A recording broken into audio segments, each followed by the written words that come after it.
अस्सलाम वालेकुम। आज हम नया टॉपिक देखेंगे, normality. Normality is related to practical and molarity is also related to practical, लेकिन इन दोनों को कंपेयर करके पढ़ना, इससे ज़्यादा आसानी हो जाएगी। नॉर्मेलिटी की जो सिंबल होती है वो होती है कैपिटल एन। मोलैरिटी की जो सिंबल होती है वो होती है कैपिटल एम। अच्छा, इनका फॉर्मूला क्या है? Normality is equal to number of gram gram equivalents divided by volume of solution in liter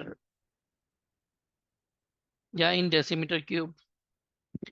molarity क्या होती है? Molarity is equal to number of moles of solute divided by volume in litre और decimetre cube. आप decimetre cube लिखें या litre लिखें, ये एक ही बात है, सेम कंडीशन है ये। अच्छा, अब यहाँ पर जो मेन चीज है वो ये है कि what is number of gram equivalent wait. Number of gram equivalent wait number of mole की तरह से ही एक क्वांटिटी है। तो पहले ये तो आपके लिए वेल नोन है, थ्योरी में बहुत ज्यादा पढ़ चुके हैं कि number of moles is equal to given mass, whatever the mass is given, divided by मानी mass of solute divided by molar mass या molecular mass, कुछ भी कह लें आप, न्यूमेरिकल वैल्यू तो सेम आएगी, ये नंबर ऑफ मोल्स आ जाएंगे। लेकिन अगर हम नंबर ऑफ ग्राम इक्विवेलेंट्स की बात करें, नंबर ऑफ ग्राम इक्विवेलेंट्स, अब ये किस तरह से मोल से रिलेटेड है आप यहाँ देख लीजिए। यहाँ पर भी गिवन मास होता है और डिवाइडेड बाय, यहाँ लेते हैं मोलर मास, यहाँ पे हम लेंगे equivalent mass, equivalent weight. Equivalent weight आप मेरी पिछली वीडियो में देख चुके हैं कि इक्विवेलेंट वेट क्या होता है, किस तरह से कैलकुलेट करते हैं। डिफरेंट सब्सटेंसेस के इक्विवेलेंट वेट के लिए डिफरेंट फार्मूले हैं। फार्मूला तो एक ही है लेकिन उसमें टर्मिनोलॉजीज डिफरेंट यूज होती हैं, कि यानी अगर उनके मॉलिक्यूलर मास को हम डिवाइड करते हैं, उनके जो फैक्टर एफ है, जो कि बेसिसिटी भी हो सकता है, एसिडिटी भी हो सकता है, या नंबर ऑफ इलेक्ट्रॉन्स गेन और लॉस भी हो सकता है, या total charge on the positive ion in salt भी हो सकता है। ये बातें आप पिछली वीडियो में देख चुके हैं। तो basically when you are going to calculate normality, then you need volume of the solution either in any unit, then you can convert the unit into liter, and you need number of gram equivalent। तो number of gram equivalent calculate करने के लिए आपको मास required होगा, mass given होगा यकीनन, तो आप इक्विवेलेंट वेट से उसको डिवाइड करके कैलकुलेट कर सकते हैं। सिमिलरली फॉर मोलैरिटी, तो ये दोनों कॉन्सेंट्रेशन की जो यूनिट्स है, नॉर्मेलिटी एंड मोलैरिटी, ये दोनों मिलती जुलती हैं, लेकिन दोनों में जो फर्क है वो आप समझ जाइए। मास दोनों में है, लेकिन एक में मास को डिवाइड करना है इक्विवेलेंट वेट से, एक में मास को डिवाइड करना है मॉलिक्यूलर मास से या फॉर्मूला मास से, या मोलर मास कह दें आप उसे।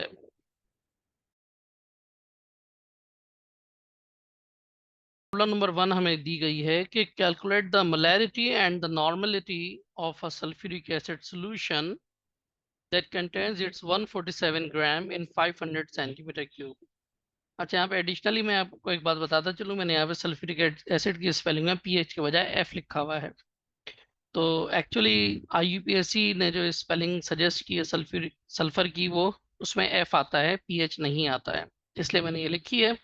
लेकिन अगर आप पीएच भी लिखेंगे तो कोई ऑब्जेक्शन की बात नहीं है। तो यहाँ पर बेसिकली आपको दो चीजें कैलकुलेट करना है, एक है आपके पास मोलैरिटी और एक है नॉर्मेलिटी। दोनों के लिए आपको क्या चाहिए, आपको चाहिए number of moles and volume. तो मोल्स हम कैलकुलेट कर सकते हैं मास को मोलर मास से डिवाइड करके, और नंबर ऑफ ग्राम इक्विवेलेंट चाहिए हमें नॉर्मेलिटी के लिए, तो वो भी हम कैलकुलेट कर सकते हैं मास को इक्विवेलेंट मास से डिवाइड करके। तो पहले आसान काम कर लेते हैं कि हमें मोलैरिटी चाहिए। तो मोलैरिटी अगर चाहिए तो हम यहाँ पर एक तो एक डायरेक्ट कैलकुलेशन करें, और एक ये है कि यूनिट को पहले कन्वर्ट कर लें। तो देखें, आसान काम ये है कि पहले यूनिट को कन्वर्ट कर लें। पहले हम सबसे पहले वॉल्यूम को कन्वर्ट करते हैं लीटर में। तो वॉल्यूम हमारे पास 500 सेंटीमीटर क्यूब है। तो 500 सेंटीमीटर क्यूब को अगर हमें कन्वर्ट करना है डेसीमीटर क्यूब में, तो देखें, एक तो हमारा जो पाकिस्तान में हम लोग यूज करते हैं डायरेक्ट मेथड कि जी 1000 से डिवाइड कर दीजिए कि उनके रिलेशन में 1000 है। लेकिन एक और जो स्टैंडर्ड मेथड है जो डायमेंशनल एनालिसिस कहलाता है, तो उसमें यूनिट कन्वर्जन में हम क्या करते हैं कि हमारे पास यहाँ पर पहले ये देखिए कि जो क्वांटिटी गिवन है वो कौन सी यूनिट में है। तो वो है हमारे पास सेंटीमीटर क्यूब में। तो हम इसकी डायमेंशनल एनालिसिस इस तरह से करते हैं कि सेंटीमीटर क्यूब हम नीचे लिखेंगे और डेसीमीटर क्यूब ऊपर लिखेंगे, ताकि सेंटीमीटर क्यूब से सेंटीमीटर क्यूब कैंसिल हो जाए। तो अब यहाँ पे इनका रिलेशन क्या है, तो we know 1 decimetre cube is equal to 1000 centimetre cube. तो इससे आपको ये याद रखने की हरगिज भी ज़रूरत नहीं है कि डिवाइड करना है कि मल्टीप्लाई करना है। आपको खुद ब खुद देख लें कि कहाँ से वो सेंटीमीटर क्यूब कैंसिल हो रहा है। तो इससे बात वाज़ेह हो रही है कि यहाँ पर आपको वॉल्यूम कैलकुलेट करने के लिए इसको 1000 से डिवाइड करना है। तो आप डिवाइड कर लीजिए, तो आपके पास आंसर आ गया 0.5 डेसीमीटर क्यूब। अच्छा, अब यहाँ पर दोनों जगह पर अगर आप नोट करें तो हमारे पास एक तरफ मोलैरिटी कैलकुलेट करना है और एक तरफ नॉर्मेलिटी।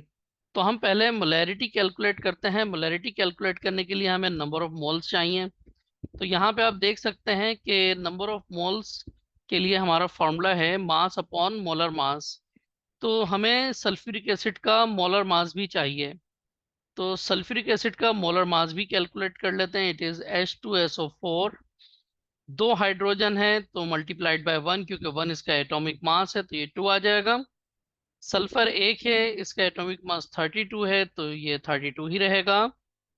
और ऑक्सीजन 4 है, जबकि ऑक्सीजन का एटॉमिक मास 16 है। Then 16 fours are 64। और यहाँ पर अगर हम देखें तो हमारे पास इसका मोलर मास, इसको इसका समेशन कर लीजिए, तो आपके पास मोलर मास आ गया है। तो इसका जो मोलर मास आया वो है हमारे पास 98। अच्छा, अब इसको जब हम फर्दर प्रोसेस करेंगे, तो जैसे कि हमने कहा कि मोलैरिटी के लिए क्या है कि मास को मोलर मास से डिवाइड कर देंगे हम। तो यहाँ पर हमारे पास जो मोलैरिटी के लिए नंबर ऑफ मोल्स पहले कैलकुलेट करना है। तो number of moles is equal to given mass is 147 gram divided by 98।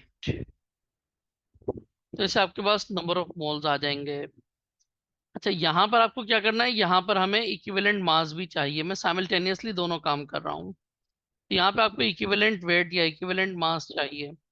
तो हमें मालूम है कि इक्विवेलेंट मास कैलकुलेट करने के लिए हमारे पास फार्मूला होता है कि हम मोलर मास को डिवाइड कर देते हैं मॉलिक्यूलर मास, और इसको हम डिवाइड करेंगे इनकी बेसिसिटी से। एसिड तो basicity, there are two replaceable hydrogen ions, तो basicity of sulphuric acid is 2। तो अगर हम इसका इक्विवेलेंट मास निकालें तो ये आ जाएगा 98 divided by 2, that is equal to 49।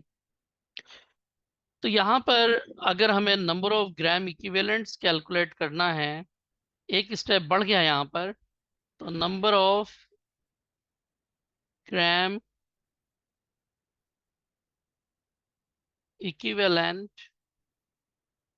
is equal to mass. Mass is 147 divided by 49, its equivalent mass. अब इसको आप अपने कैलकुलेटर से दोनों चीजों को कैलकुलेट कीजिए और मुझे आंसर बताइए।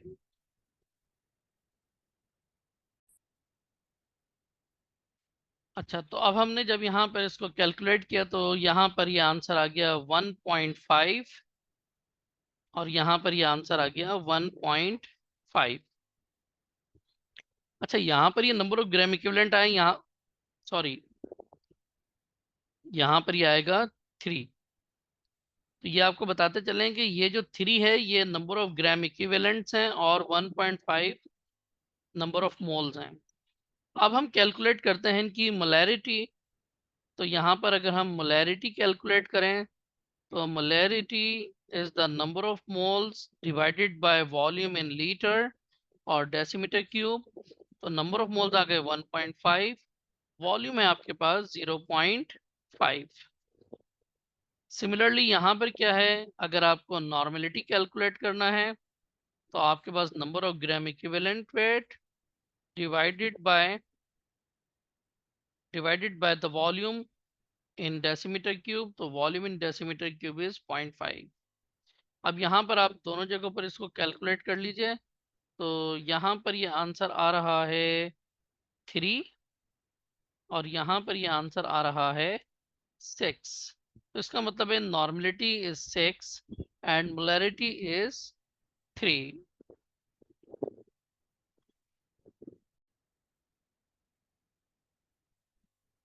अच्छा, अब हम अगर यहाँ पर नोट करें तो हमने यहाँ जो मोलैरिटी और नॉर्मेलिटी कैलकुलेट की है ये हमने दो अलहदा फार्मूले से की। हम सिंगल फार्मूले से भी कर सकते थे। सपोज करें कि आपने मोलैरिटी कैलकुलेट कर ली है। अब मोलैरिटी और नॉर्मेलिटी में जो डिफरेंस है वो आप ज़रा एक मरतबा फिर इस फार्मूले में गौर कर लीजिए तो आपको समझ में आ जाएगा कि मोलैरिटी और नॉर्मेलिटी दोनों में वॉल्यूम तो सेम है। एक में number of gram equivalent mass है, एक में नंबर ऑफ मोल्स हैं। तो अगर हम इसको इस तरह से कैलकुलेट करें कि नॉर्मेलिटी और मोलैरिटी का रिलेशन हम निकालना चाहें तो यहाँ पे ये आ जाएगा इस तरह से कि number of gram equivalent waits for normality, number of gram equivalent wait, और यहाँ आ जाएगा नंबर ऑफ मोल्स। अच्छा, अब यहाँ पे वॉल्यूम क्यों मैंने कैंसिल कर दिया? वॉल्यूम मैंने इसलिए कैंसिल कर दिया कि जब हम एक दूसरे को डिवाइड करेंगे तो दोनों तरफ वॉल्यूम है। तो वॉल्यूम दोनों तरफ ही डेसीमीटर क्यूब में या लीटर में मौजूद है। आप करना चाहें तो आप करके देख लीजिए कि यहाँ पर आ गया वॉल्यूम इन लीटर, इधर भी वॉल्यूम इन लीटर। तो वॉल्यूम से वॉल्यूम कैंसिल हो गया हमारे पास। तो फिर हमें यही चीज बाकी बच जाती है, number of gram equivalent divided by number of moles.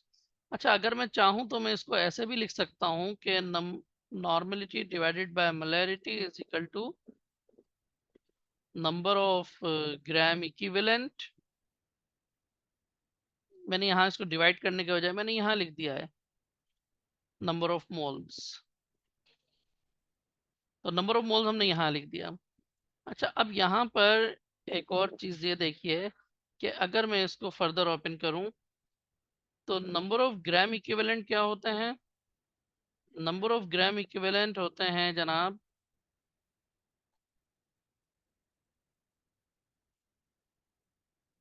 Mass divided by equivalent mass, और नंबर ऑफ मोल्स क्या होते हैं? मास डिवाइडेड बाय मॉलिक्यूलर मास। अच्छा, जब ये यहाँ तो माने जब ये यहाँ पर है तो अल्टीमेटली इसको यहाँ पर ऊपर शिफ्ट कर देना होगा। तो आपके पास आ गया n upon m is equal to, अच्छा यहाँ देखिए मास से मास कैंसिल भी हो गया। तो ये आ गया आपके पास 1 डिवाइडेड बाय इक्विवेलेंट वेट, और यहाँ पर जब ये चीज न्यूमरेटर में चली जाएगी तो ये आ गया मोलर मास। ठीक है। अच्छा, अब यहाँ पर एक और चीज नोट कर लीजिए, को सिंप्लीफाई करके हम लिख सकते हैं कि n upon capital M is equal to molecular mass divided by equivalent mass और इक्विवेलेंट वेट। अच्छा, अब अगर आपको याद हो तो ये जो molar mass divided by equivalent मास होता है, ये तो हम पहले कैलकुलेट कर चुके हैं पिछली वीडियो में, आप देखिएगा कि it is equivalent to factor F.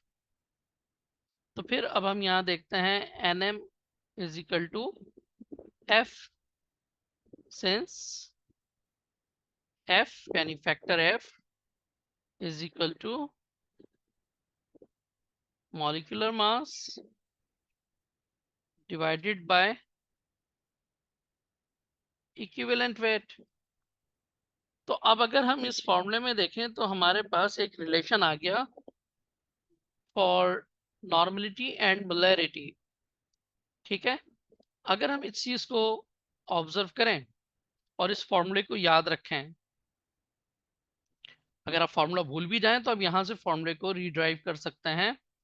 तो यहाँ पर आपके पास ये जो हमने दो स्टेप में कैलकुलेशन की थी, आपको ये कैलकुलेशन कर लें, इधर मोलैरिटी और the normality. I think molarity को कैलकुलेट करना आसान है। सपोज करें आपने मोलैरिटी को कैलकुलेट कर लिया।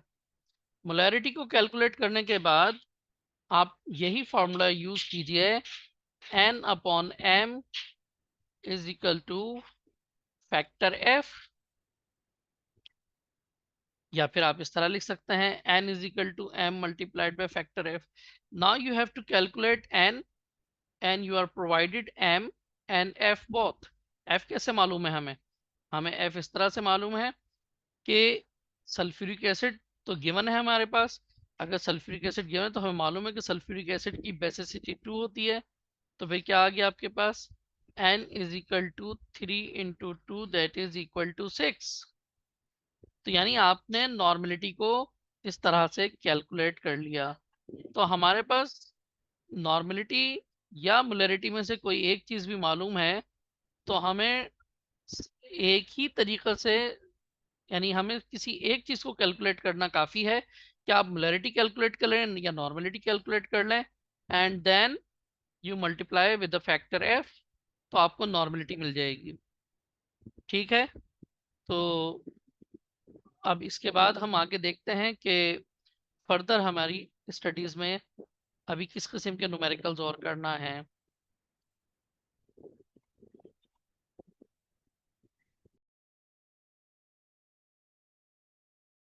अस्सलाम वालेकुम। अब देखें प्रॉब्लम नंबर 2 में हमें क्या करना है कि calculate the mass of sodium carbonate present in its 250 centimetre cube decinormal solution. अच्छा, अब यहाँ पे एक नई टर्म आ गई है, डेसी नॉर्मल। तो देखें, याद रखिएगा कि ये डेसी सेंटी वगैरह वैसे ही वो मैट्रिक प्रीफिक्सेस हैं जो हम यूज करते आ रहे हैं, कि डेसी का मतलब होता है 1/10 या 1/10, जो कि इक्वल हो जाएगा 0.1 के। इसी तरीके से बातों का सेमी की टर्म भी यूज हो जाती है, सेमी नॉर्मल। सेमी का मतलब होता है 1/2, that is equal to 0.5. It could be centinormal। Centi का मतलब होता है 1/100 या 100, जिसे डेसिमल में लिखें तो 0.01 हो जाएगा। तो ये प्रीफिक्सेस हैं, अगर ये नॉर्मल के साथ वर्ड आएगा तो फिर ये n लिख देंगे हम इनको। जैसे मिली के लिए 1/1000 हो जाएगा। हाँ, अलबत्ता अगर बाय नॉर्मल लिखा हुआ है तो बाय नॉर्मल का मतलब ये हो गया कि नॉर्मलिटी उसकी 2 होगी, तो वो 2n हो जाएगा। अच्छा, चलिए ये तो एक तरफ हो गई बात। अब दूसरा सवाल ये है कि हमें कैलकुलेट करना है number of, not number of, हमें मास कैलकुलेट करना है सोडियम कार्बोनेट में, जबकि नॉर्मलिटी गिवन है। तो और नॉर्मलिटी कितनी है, जैसे कि अभी हम देख चुके हैं कि डेसी नॉर्मल का मतलब है इट इज 0.1, 0.1 n। तो दिस इज द नॉर्मलिटी। अच्छा, अब हम अगर अपने पास फॉर्मूला देखें तो हमारे पास फॉर्मूला डायरेक्ट नहीं है। हमारे पास फॉर्मूला है number of gram equivalent divided by volume in litre या डेसीमीटर क्यूब, और नंबर ऑफ ग्राम इक्विवेलेंट इसके इक्विवेलेंट है। तो अगर मैं इन दोनों फॉर्मूलों को ज्वाइन कर देता हूँ, ठीक है, तो फिर हमारे पास ये सिचुएशन क्या बन रही है, आप जरा नोट कीजिएगा। ठीक है,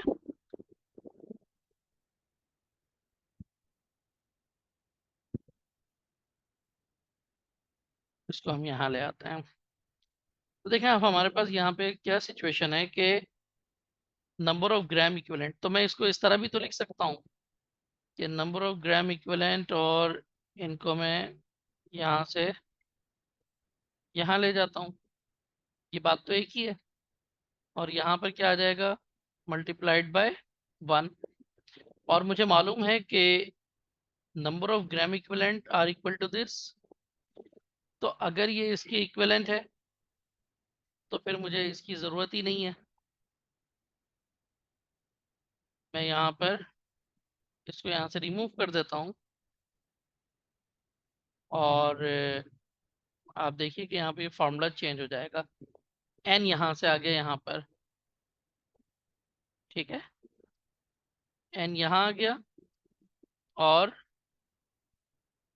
N is equal to number of gram equivalent की जगह पे हमने लिख दिया कि number of gram equivalent is equal to mass upon equivalent mass, वो इधर आ गया। और यहाँ पर इसको एज इट इज छोड़ देते हैं, लेकिन वॉल्यूम आपके पास फिर लीटर में ही होना चाहिए, इन लीटर और डेसीमीटर क्यूब एक ही बात है। अच्छा, तो अब अगर हम क्योंकि कैलकुलेट करना है मास यानी amount of the substance calculate करना है, तो हम यहाँ पर इस फॉर्मूले को मजीद चेंज कर सकते हैं। मास को यहीं रहने दिया, नॉर्मेलिटी को भी यहीं रहने दिया, बस हमने इसको राइट लेफ्ट कर दिया, कोई सा फर्क नहीं पड़ता। तो अब अगर ये चीज़ एक तरफ डिनोमिनेटर में है तो दूसरी तरफ जाएगी तो ये न्यूमरेटर में आ जाएगी। तो इट इज इक्विवेलेंट वेट, और किसका इक्विवेलेंट वेट, डेफिनेटली जिसका हमें कैलकुलेट करना है, जो हमें गिवन है, जो सॉल्यूट है आपके पास। वॉल्यूम आपके पास न्यूमरेटर में आ जाएगा क्योंकि वो भी यहाँ पे डिनोमिनेटर में था। तो वॉल्यूम इन डेसीमीटर क्यूब या लीटर। तो एक फॉर्मूला आपके पास ये हो गया अगर आपके पास डेसीमीटर क्यूब में हो। अब चाहें तो आप वॉल्यूम को डेसीमीटर क्यूब में कन्वर्ट करके ही कर लीजिए, यही फॉर्मूला यूज कर लें। लेकिन क्योंकि ज़्यादातर हमारे पास न्यूमेरिकल्स में फॉर्मूला, सॉरी, वॉल्यूम जो है वो सेंटीमीटर क्यूब या मिलीलीटर में दिया हुआ होता है, तो इसलिए हम इस फॉर्मूले में एक चेंज और कर सकते हैं कि अगर हमें यहाँ पर देखिए, मैं पहले लिख दूं फिर आपको ज़्यादा क्लियर होगा। Equivalent weight multiplied by volume in centimetre cube, यानी अब मैं वॉल्यूम को सेंटीमीटर क्यूब में ले रहा हूँ। तो अगर इसको डेसीमीटर क्यूब में करना है तो मैं क्या करूँगा, मैं 1000 से डिवाइड करूंगा इसको। तो ये सब चीज़ें मल्टीप्लाई होनी, तो मैं इसको पूरा इस तरह से भी तो लिख सकता हूँ, बजाय इसके कि मैं यहाँ पे लिखूँ, इसको मैंने दूसरी तरफ लिख दिया है। फॉर एग्जाम्पल ये 1000 मैंने यहाँ से उठाया, इसको सेंटर में ले गया मैं, ठीक है।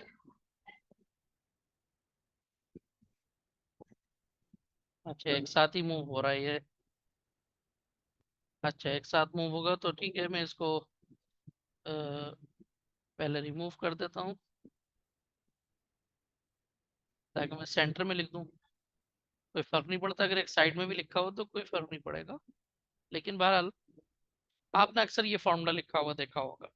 तो ये फॉर्मूला ड्राइव कैसे हुआ आज आपने ये भी देख लिया। अब आ जाए हम अपनी कैलकुलेशन की तरफ चलते हैं। तो मास हमें कैलकुलेट करना है, वॉल्यूम था डेसी नॉर्मल, डेसी नॉर्मल का मतलब है 0.1। इक्विवेलेंट मास हमें नहीं मालूम, वो कैलकुलेट करना है। वॉल्यूम हमें मालूम है 250 सेंटीमीटर क्यूब गिवन है, 1000 ये फॉर्मूले का यहाँ पे मौजूद है, ये सब कैलकुलेट हो गया। अब आ जाइए, इक्विवेलेंट मास कैलकुलेट करना है सोडियम कार्बोनेट का। चाहे तो यहीं पे वर्किंग को शो कर दें, नहीं तो आप साइड पे वर्किंग को शो कर दीजिए। अब सोडियम कार्बोनेट में 2 सोडियम है, सोडियम का एटॉमिक मास 2 है, तो 2 मल्टीप्लाइड बाय 23, सोडियम का एटॉमिक मास 23 होता है, 2 सोडियम है तो 46 हो गया। प्लस कार्बन 1 है 12, ऑक्सीजन का एटॉमिक मास 16 होता है, 3 है, 3 से मल्टीप्लाई कर दें 48 आ गया ये। अच्छा, अब यहाँ से तो आपके पास आ जाएगा इसका मोलर मास या फॉर्मूला मास कह दीजिए आप इसे, टर्म कोई भी यूज करें, न्यूमेरिकल वैल्यू तो वही रहेगी। तो ये आ गया आपके पास 106। चाहे तो कैलकुलेटर से करके देख लीजिए, वरना डायरेक्ट नजर आ रहा है। 48 प्लस 12 60, 60 प्लस 40 100, 100 प्लस 6 106। तो इस तरह से मेंटल मैथ्स भी आपको आना चाहिए, कम से कम एस्टिमेट करना आना चाहिए अगर डेसिमल वैल्यू है तो, ताकि आप किसी गलती से बच सकें। तो ये तो आ गया इसका फॉर्मूला मास। अब फॉर्मूला मास से आपको इक्विवेलेंट मास कैलकुलेट करना है। तो इक्विवेलेंट मास कैलकुलेट करने के लिए आपको क्या करना होता है, आपको पहले ही बताया गया है कि जो आपके पास फॉर्मूला मास या मॉलिक्यूलर मास या मोलर मास होता है, उसको फैक्टर एफ से डिवाइड कर देते हैं। So factor F for this molecule, sorry, this compound, this is a salt, तो सॉल्ट में total number of positive ion देखेंगे, टोटल पॉजिटिव चार्ज देखेंगे, sorry not number of ions, positive charge. यहाँ पे सोडियम के ऊपर प्लस चार्ज है और 2 सोडियम है, तो फिर इसका फैक्टर 2 हो गया, इसे डिवाइड करें तो आपके पास आ जाएगा 53। तो फिर हम यहाँ पे लिख लेंगे 53। अब आप इसको मल्टीप्लाई कीजिए, आपके पास अमाउंट ऑफ सब्सटेंस आ जाएगी। अच्छा, तो जब हमने इसको अब कैलकुलेट किया तो ये आंसर आ गया आपके पास 1.325 ग्राम। So mass of the substance is 1.325 gram. This is your answer.